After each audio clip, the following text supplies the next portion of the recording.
All good? Good afternoon, everyone. I think I've lost a few people to the other sessions, but we'll try and make up for it. Hi, I'm Ayush Agrawal. I'm an executive manager in data science at the Commonwealth Bank of Australia. I think you've heard from Andrew, Nidhi, Dan, some of our other colleagues today, how we are embracing and adopting different technologies by H2O in building an AI-first organization at CBA. The part I lead at CBA, I'm the product owner of a technology called Document AI, and I'm going to talk about some of the use cases we are solving using Document AI in the organization.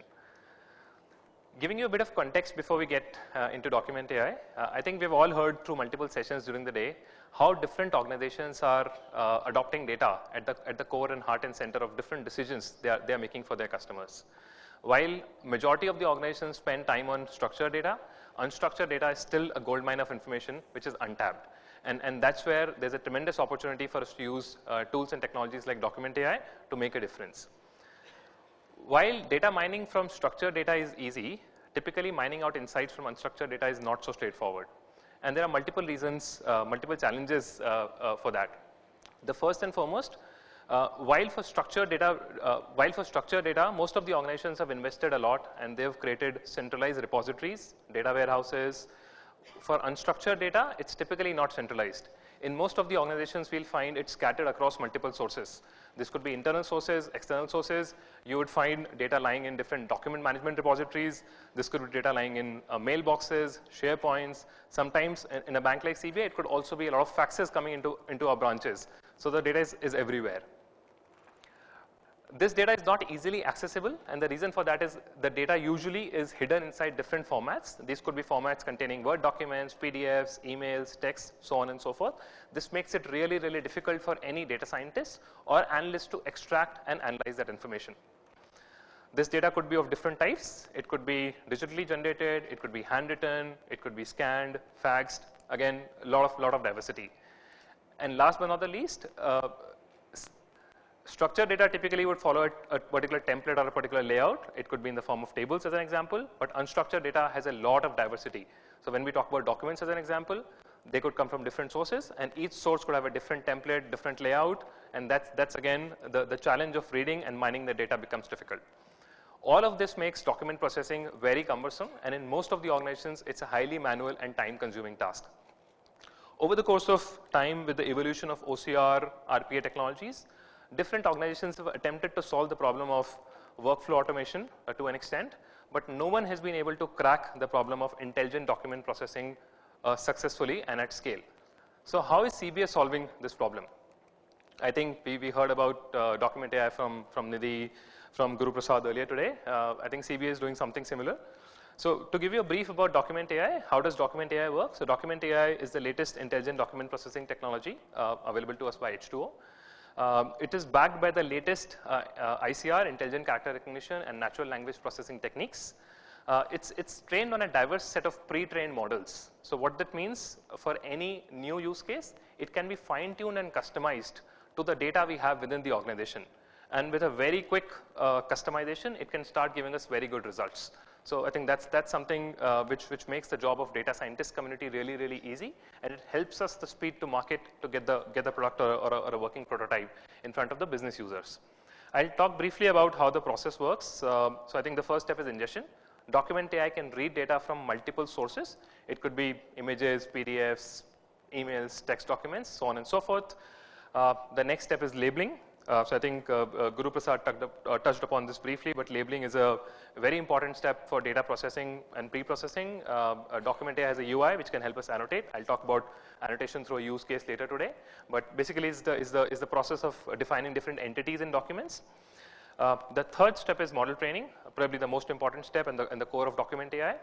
Once we have defined the different annotations or the different labels, Document AI very quickly can create models. It can automatically learn from documents, and it can create documents using machine learning algorithms, NLP techniques, and give us machine learning pipelines, which can, I'll move to the fourth step, which can be deployed and consumed end to end, and it can be deployed either on-prem or on the cloud. And through simple APIs, it can directly be given to the business users or the operations team, who can directly benefit by consuming the different models that have been built.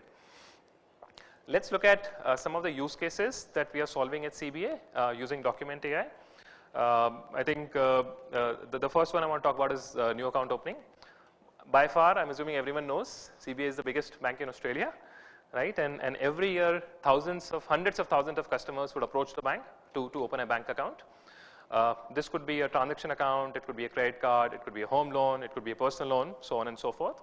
And each customer has to go through a process. Typically, it could be they could fill a form online, or they could walk into a branch, fill a paper form, and start that application process. So let's take the example of Mr. Bean. We saw him in the first slide.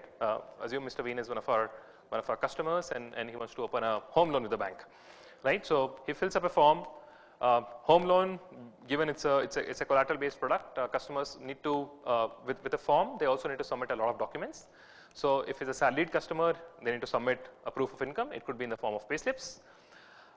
They also need to submit as bank account statements. We need that to understand the inflow and outflow of funds, to know the account balance they are maintaining. We might also need them to submit tax statements or tax return forms. There could be other documents as well, property-related documents, any home insurance-related documents, so on and so forth. Typically, when a customer submits all of these forms, a lengthy process starts, and because of few reasons. So I think first and foremost, these documents can be submitted to a customer either directly by us, or they can also approach us through a third-party broker channel, which we call as intermediaries. And sometimes these documents could come to the bank as a one single binder, 200 documents as a part of one single PDF, or in some cases we could get these documents in different batches, one after the other. Some of them could be online, some could be in branches, so different sources of information coming from different directions. Typically, in any big organization, a product like home loan is slightly complicated, and it follows a series of steps before an account can be successfully opened for a customer. First step, typically, there'll be a particular team, most likely an operations team, who would look at the different documents a customer has submitted, and they'll a particular process which is called as indexation. So they'll look at the different documents, they'll put those documents in order. It'll help them understand if the application that has been submitted by the customer is a complete application, or if any information is missing. Once we have determined that it's a complete application, this will move to the next team, wherein there'll be a team of specialists. Depending on the kind of documents a customer has submitted, they'll start the processing of those documents. So as an example, if the customer has submitted payslips, it's for income assessment, so it'll go to an income assessment team. If the customer has submitted some ID documents, it'll go to an ID verification team. If the customer has submitted any property-related documents, it might go to a property specialist who will look at the different underlying documents and take a decision. Once that is done, third and probably the last step, all of this information will then go to a credit assessment team, who will collate the information from different sources and would ultimately be responsible for taking a decision on Mr. Bean's application, whether the home loan is approved or not approved. If approved, what's the loan to value, what kind of an exposure and funding we can grant to that customer. As you can see, this is a long process. There are a lot of interventions in this process, a lot of documents involved, and that's where automating such a process becomes really difficult. And if you look at the different documents involved in this process, there are a few complexities. So I think the first complexity is there are multiple types of documents we are dealing with in this, and from each of those documents we need to extract different attributes. So not very straightforward in terms of what we're trying to solve for. There's a lot of diversity in the source of information that's coming to us. So as an example, if we talk about bank statements, I heard earlier today there are 250 templates for bank statements. Depending on the organization the bank statement is originating from, there could be a lot of diversity.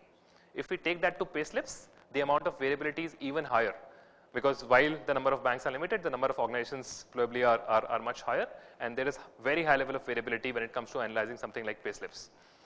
Last but not the least, because we are making a credit decision and giving funding to a customer, we need to be 100% sure. So the amount of accuracy we need in such a process has to be 100%. So all of this makes a process like new account opening highly long, highly cumbersome, highly manual. And that's where we wanted to see how we can leverage document AI in possibly simplifying and automating this entire process, or maybe a part of the process to begin with. So what did we do? So I think we started using document AI. We've been one of the first adopters of document AI globally for H2O, and probably the first one in financial services. So we started a brief pilot project to look at this exercise. The way we approach this is a two-step process. The first one, we created a document classification model. So the first problem statement was, in a mix of documents we are receiving, we wanted to understand which document is what, so that we can send it to the right team for processing. So we created a document classification model. This was created using the inbuilt page classification feature which is available in Document AI.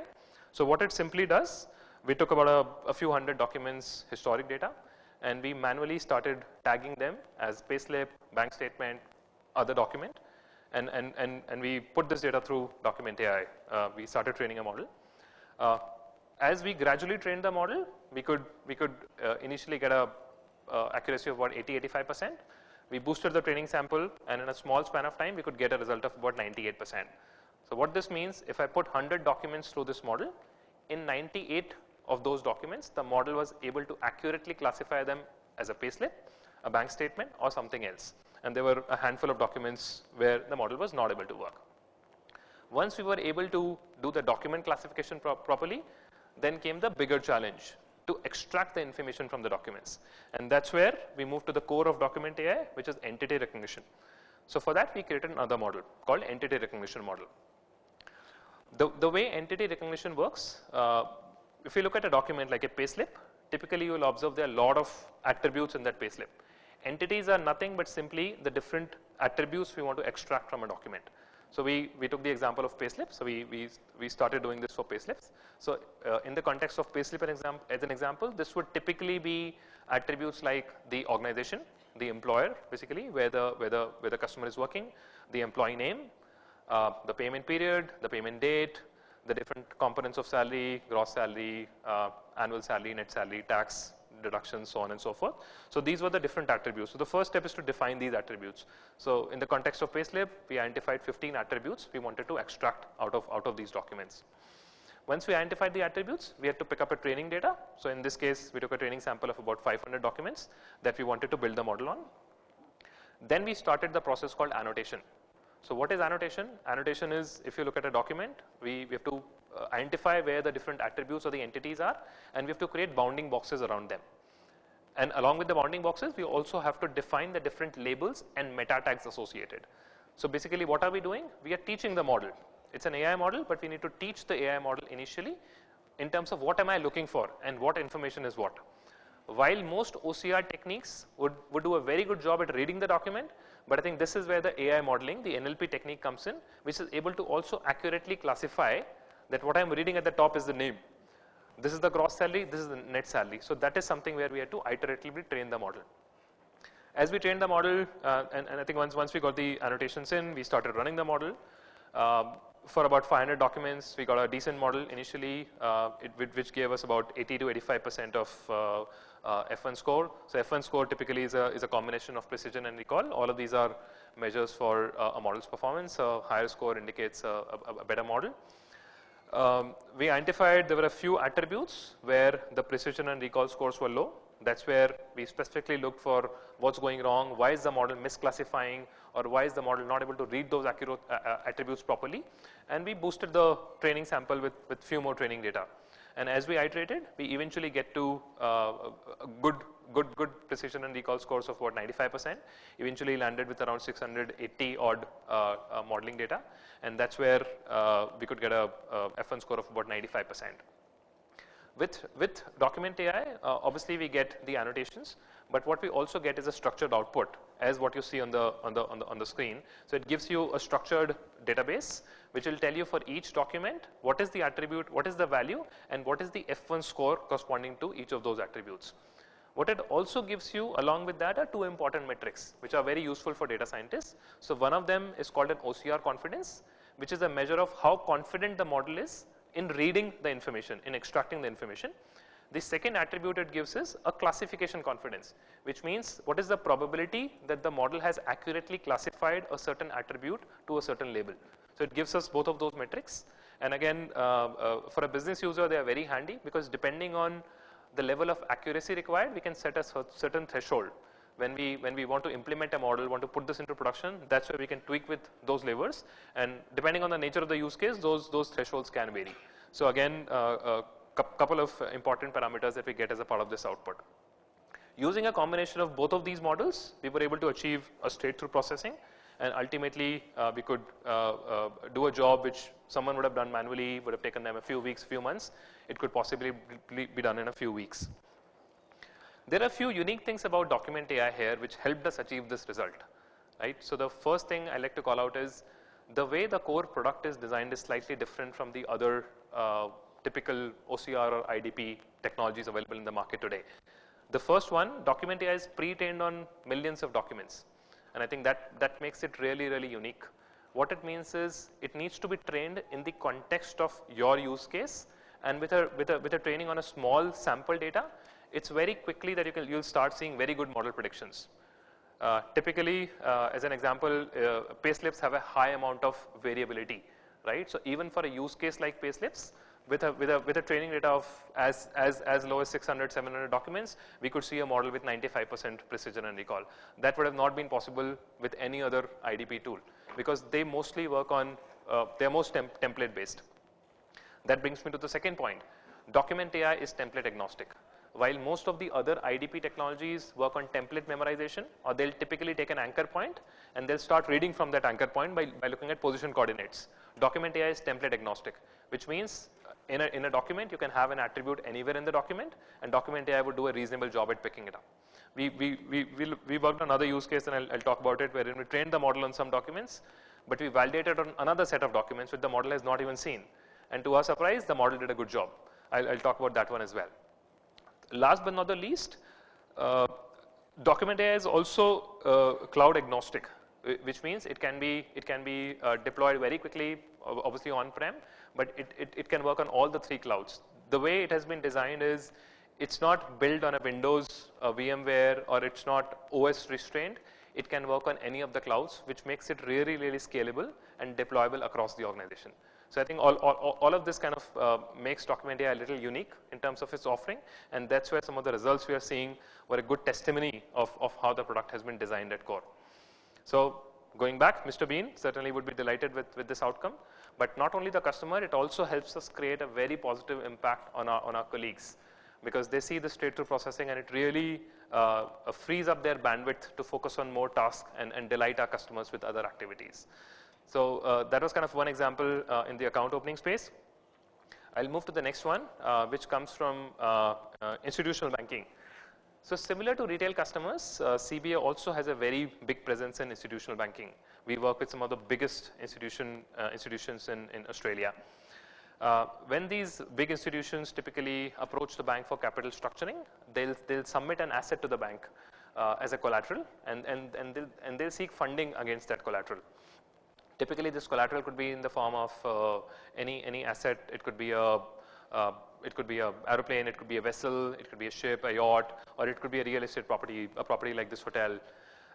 As a bank, we don't have any way to determine the valuation of this property, right? And that's where these institutions would typically work with valuation firms who would independently conduct the valuation of those different assets and submit a detailed assessment report to the organization.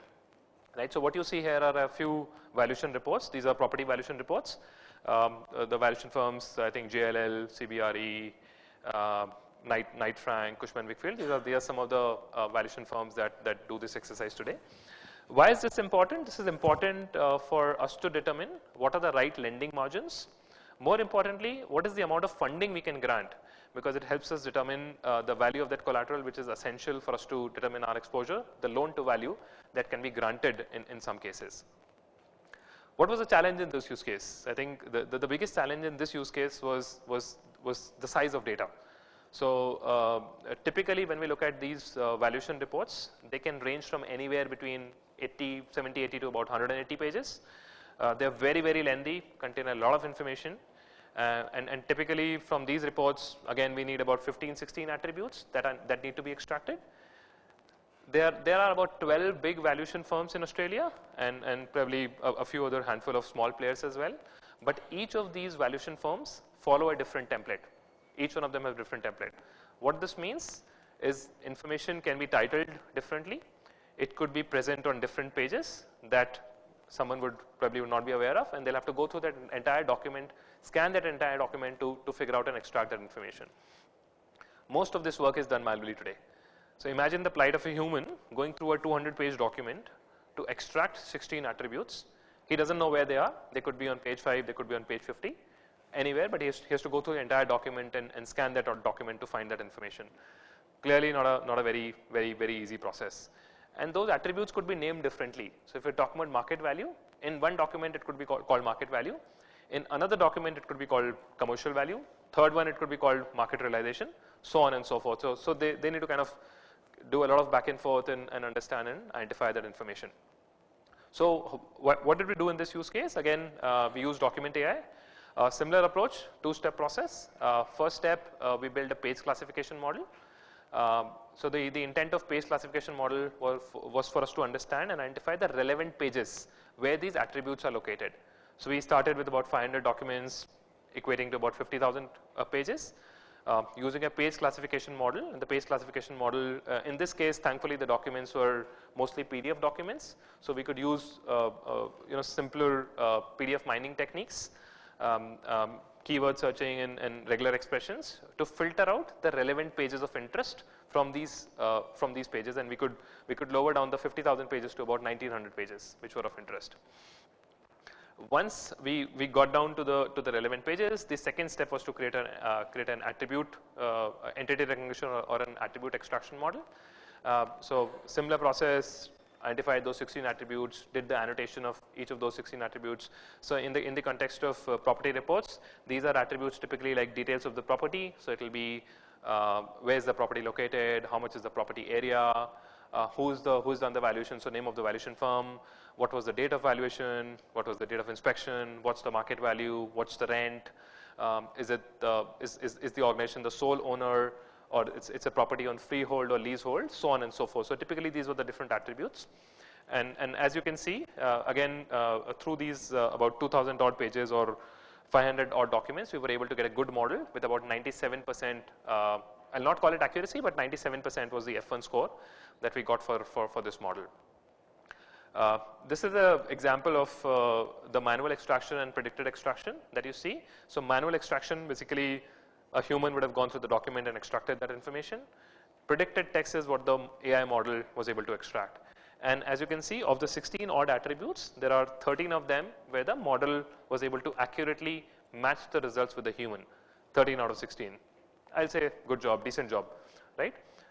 Zooming into the 3 where the model was not able to identify, we thought we'll go deeper and have a quick look. So I think the first one you see, ownership interest, and that's where you see the human was able to extract a value 100%, but the predicted text was blank. So the model was not able to predict this particular attribute. Just like humans, machines are not perfect. They do make mistakes. So it's one of those examples where the model didn't work and the model was not able to predict anything for that attribute. Another one, building area, where the manual entry was missing, but the machine was able to extract an information. So I think plain and simple, but I think that's the power of building a model, that it will help you identify those missed opportunities and help you with a clean extraction, right? Third one, the net market rent, which is where there was a manual extraction, there was a predicted extraction as well, but both of them didn't match. And when we looked deeper, they looked very close, but when we deep dived, we found that while the model was able to predict, there was one digit that was, and I think it's probably highlighted the wrong one. There's a 9 and a 6 basically, but the model was able to identify it accurately, which a human was not able to do. So most likely a case of a fat fingering or a mistyping that happened. And I think that kind of got the business really excited, because the sole purpose of finding opportunities and solving these use cases, not just to automate and make a process simpler, but also to reduce the risk that exists in manual processing today. So not only document AI is able to streamline processes, reduce time, effort and cost, but it is also able to identify any missing entries and correct any human errors that can potentially happen over the course of extraction. So again, something that the business really got curious and we are kind of working to take it forward. I'll talk about the third use case, which comes from customer KYC, and I was speaking to some of the data scientists earlier today. We've been trying to solve this in other organizations. So customer KYC is an industry node problem. It's not one which is unique to CBA or unique to banking. I think almost every organization that interacts with customers has to do KYC to some extent. So typically, as a part of onboarding, CBA typically onboards about at least 300,000 to about 500,000 customers every year.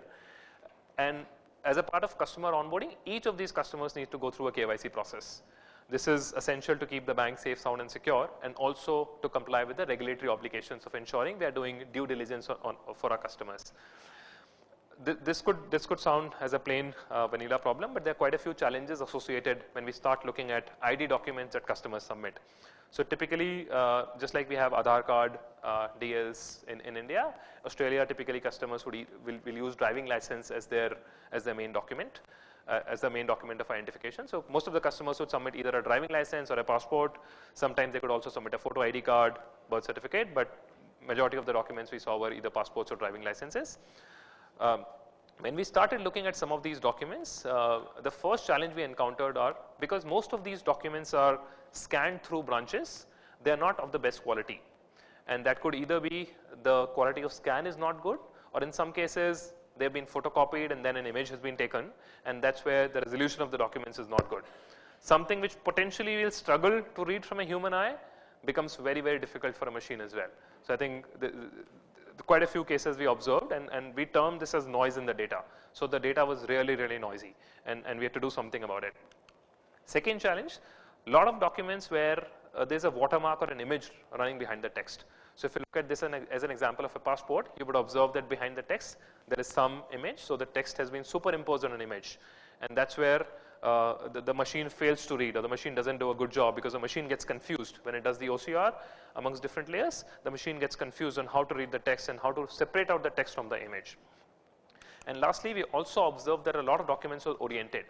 They could be oriented 90 degree, 180 degree, 270 degree, or some of them could be 5, 10, 20 degree oriented. So they were all over the place basically. So we started attempting this through Document AI, and from an overview which looked like a simple problem to solve became a quite complicated problem, to be honest. Again, we approached this through some initial research, finding some novel methods on how can we kind of solve for the low quality scan documents, how can we solve for orientation.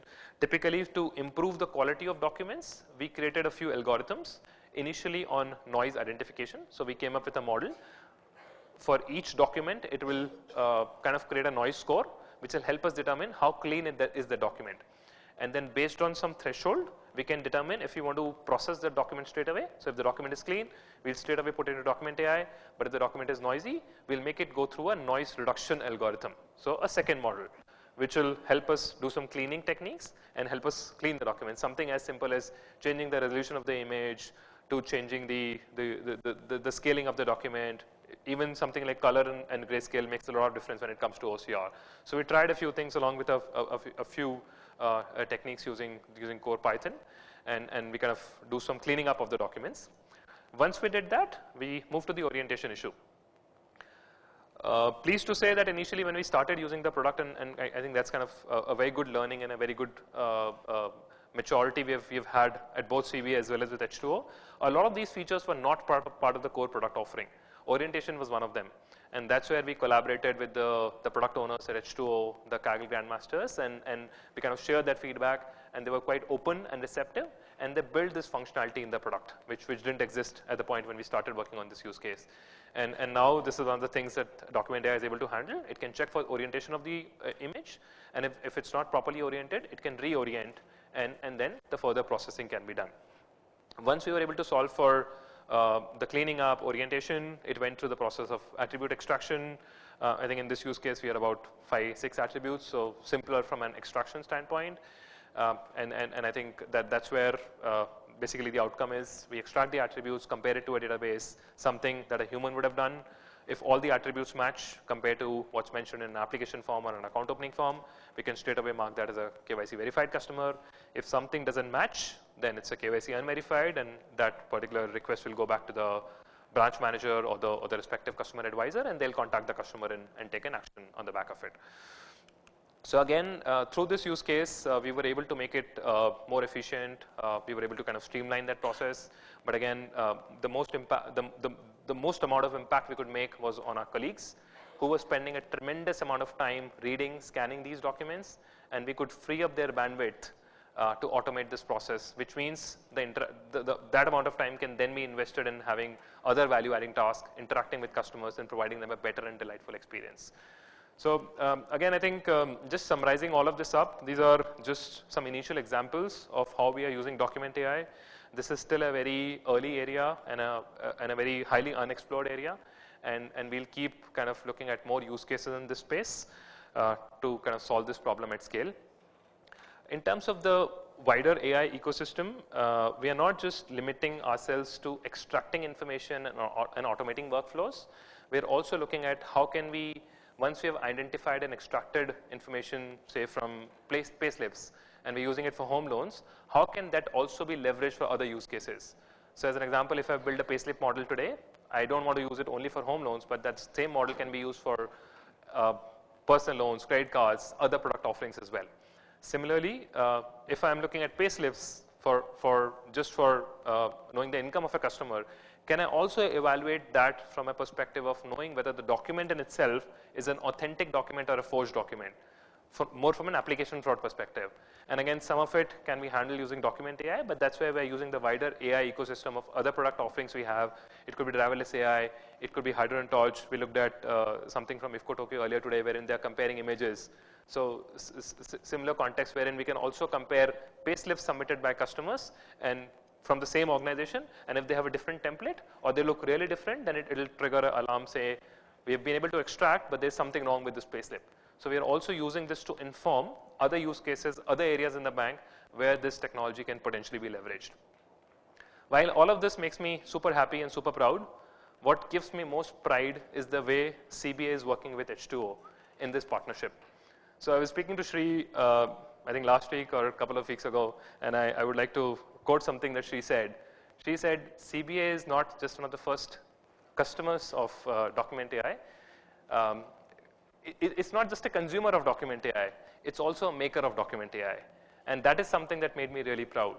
The way we are working with H2O, the way we are regularly partnering with them to shape up the future of the product roadmap is something that makes me really happy and proud, because we're not only solving this for CBA, for our customers, we're also solving it for the other community members, for the other data scientists, for the other organizations. Because as the product becomes better, this will certainly be something that everyone can leverage, everyone can use, and that the scope, the scale at which it can be implemented is much, much higher. So I leave you with that thought, but certainly looking forward to have more success in this space. Thank you.